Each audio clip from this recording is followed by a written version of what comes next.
So far, much of the damage inflicted from the air on Islamic State terrorists has come from U.S. fighter aircraft. But that could be changing. Several Arab nations are apparently signing on to help attack IS targets. And that would be a major boost in the U.S. efforts to build a broad coalition against the radical Sunni insurgents. We have countries in this region, countries outside of this region, in addition to the United States, all of whom are prepared to engage in military assistance. I would like to declare that I hold you, David Cameron, entirely responsible for my execution. British Prime Minister David Cameron called the IS beheading of Scottish relief worker David Haines an act of pure evil.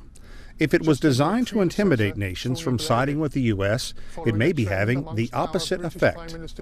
Published reports say both Saudi Arabia and the United Arab Emirates are considering using their air power to attack Islamic State targets in Iraq and possibly Syria.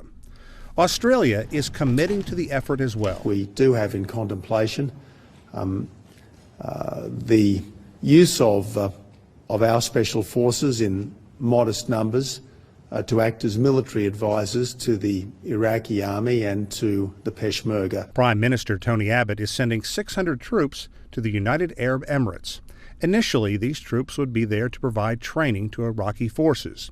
But Abbott is preparing his citizens for perhaps a greater commitment. I have to warn the Australian people that should this preparation and deployment extend into combat operations, that this could go on for quite some time, months rather than weeks, perhaps many, many months indeed. It's clear the Iraqi army at this point is not up to the challenge of taking on the estimated 31,500 fighters from the Islamic State.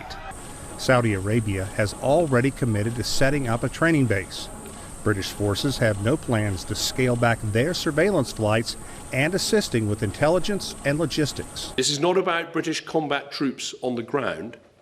It is about working with others to extinguish this terrorist threat. The United States says there are nearly 40 nations that have signed up to the coalition to help degrade and destroy the Islamic State. However, while the rhetoric is great, details are few. Which nations and in what capacity are they willing to commit remains unclear. Sean Calebs, CCTV, Washington.